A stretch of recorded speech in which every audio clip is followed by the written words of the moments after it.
you have learnt about pole,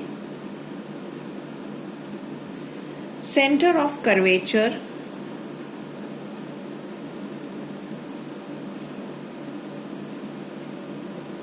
radius of curvature,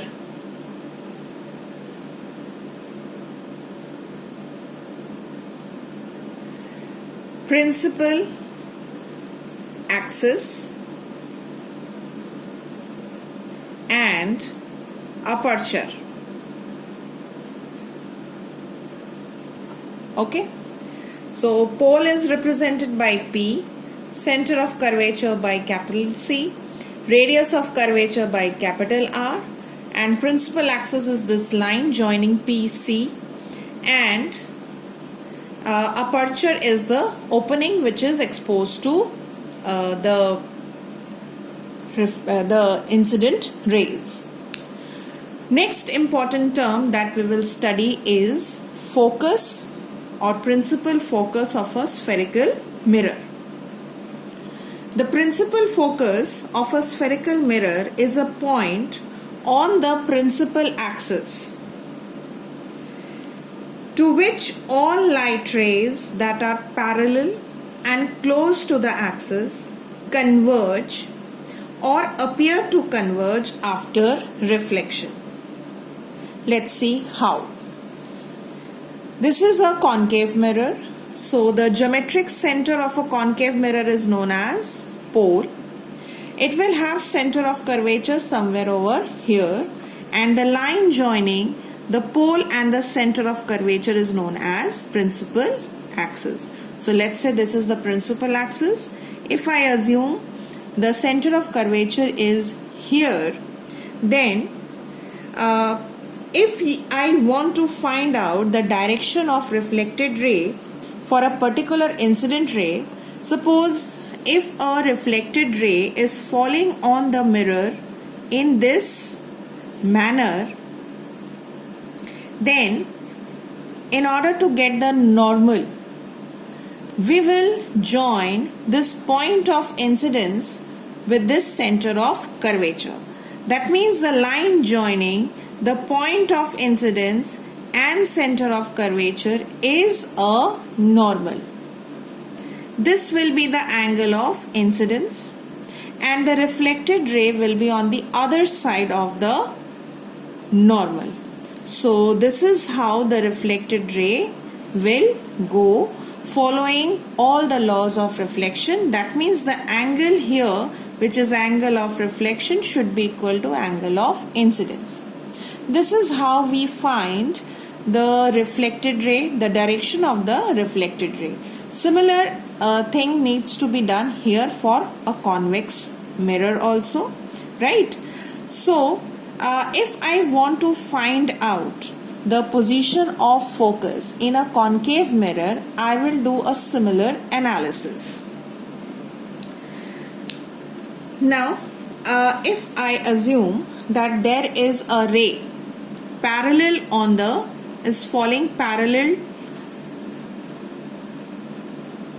on the mirror, and this is parallel to the principal axis, right? So in order to find out the point, in order to find out the normal, what will I do? I will simply join the center of curvature and the point of incidence. So this becomes angle of incidence. So reflected ray will be on the other side of the incident of the normal. So there goes the reflected ray in this direction, right? So this becomes angle of reflection. All the rays will follow the laws of reflection. So angle I will be equal to angle R. If I draw another ray which is parallel to the principal axis, then the normal will again be the line joining the center of curvature and the point of incidence, and the reflected ray will be on the other side of the normal, which will somewhat go like this, following all the laws of reflection. Now here you will observe that the first and the second reflected ray, they are intersecting each other at a particular specific point. And this point is called focus of a concave mirror.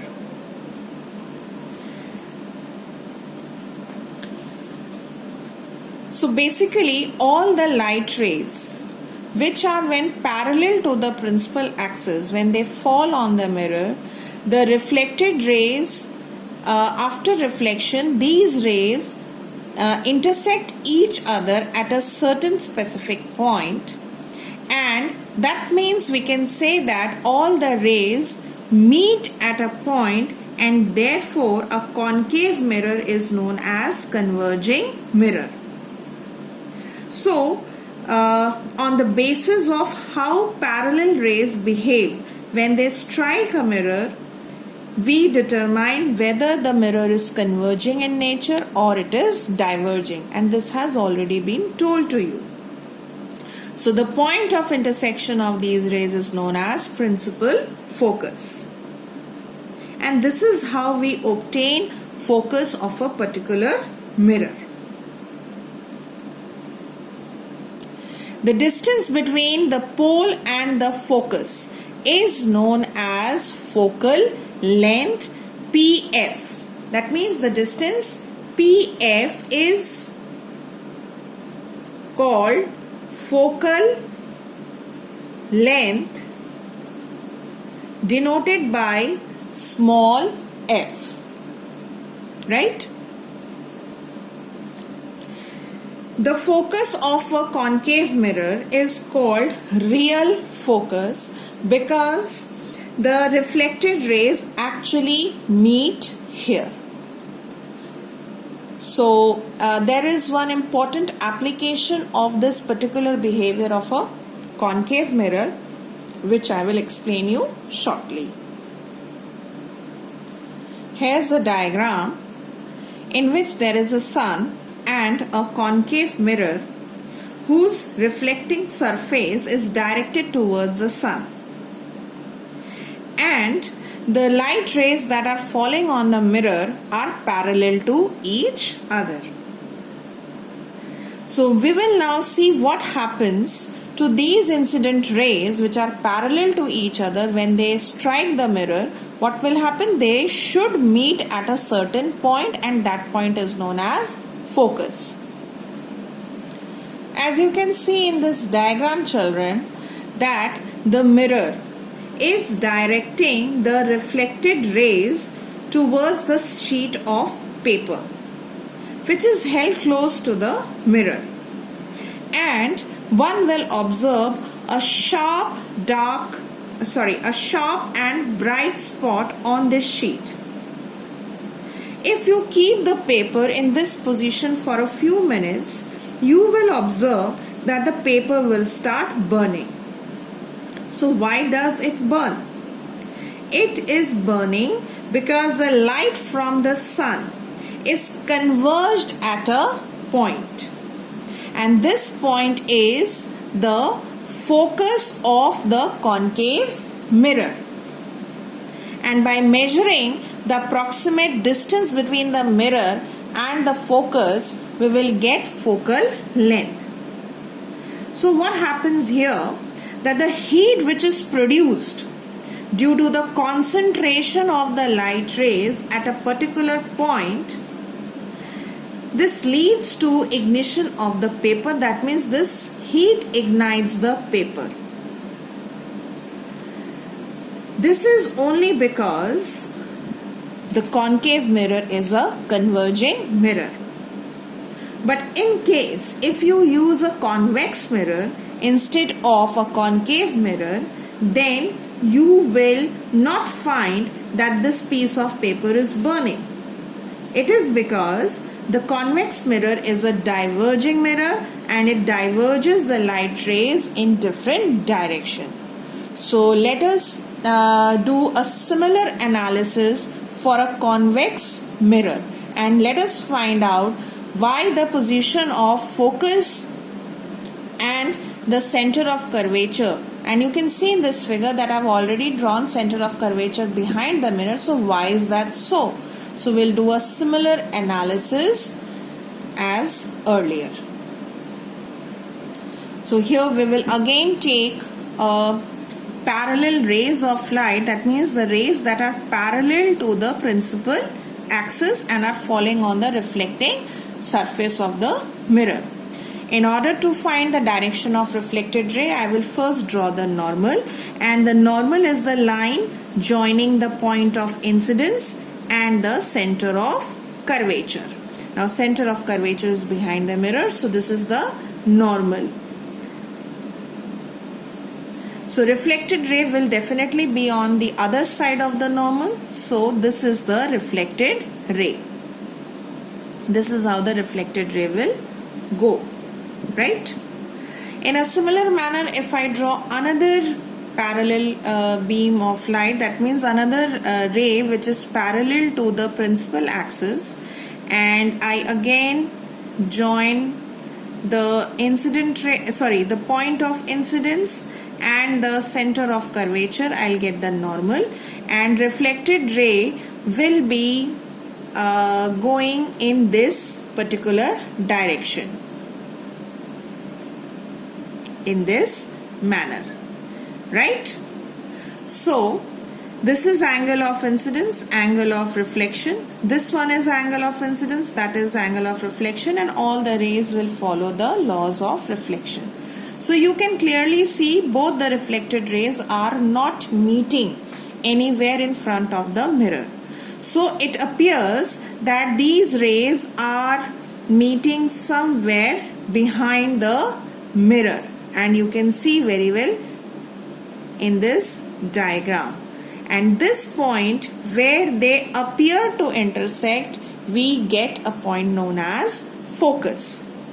So focus is a point which is obtained behind the mirror in case of a convex mirror. And therefore this focus and the center of curvature is virtual in nature, just because they are obtained behind the mirror by extrapolating the reflected rays. Unlike in the previous scenario where we were getting the focus by actual intersection of the reflected rays. So these two are just opposite. So hence this is the real focus and this is a virtual focus. And you can see clearly that the rays are diverging, they are going away from each other, and hence a convex mirror is known as diverging mirror. This distance PF is again called focal length of a convex mirror. The distance PF, which you can see clearly here, this is known as the focal length, denoted by small f. Now one more relation I would like to tell you between focal length and radius of curvature. So radius of curvature is the distance PC, right, denoted by R. Radius of curvature is the radius of this sphere of which this mirror is a part.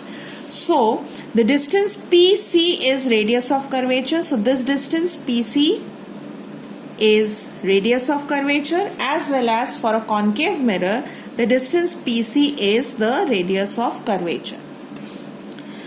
Radius of curvature of any of the mirror, whether concave or convex, it is equal to twice the focal length, which means that focus lies at the center of this distance for both the mirrors. This is a very important point that you must note. Now comes the last term, which is the focal plane. Focal plane is a plane which is perpendicular to the principal axis. So if this is the principal axis, so this is how the focal plane will go, perpendicular to this axis, and it passes through F. So the focal plane of a convex mirror goes like this, as well as the same is true for the concave mirror, that this is a plane which is perpendicular to the principal axis and and always passes through focus. So that means we have learnt now about principal, focus, focal length, F equals to R upon 2 or R equals to 2F, and about focal plane.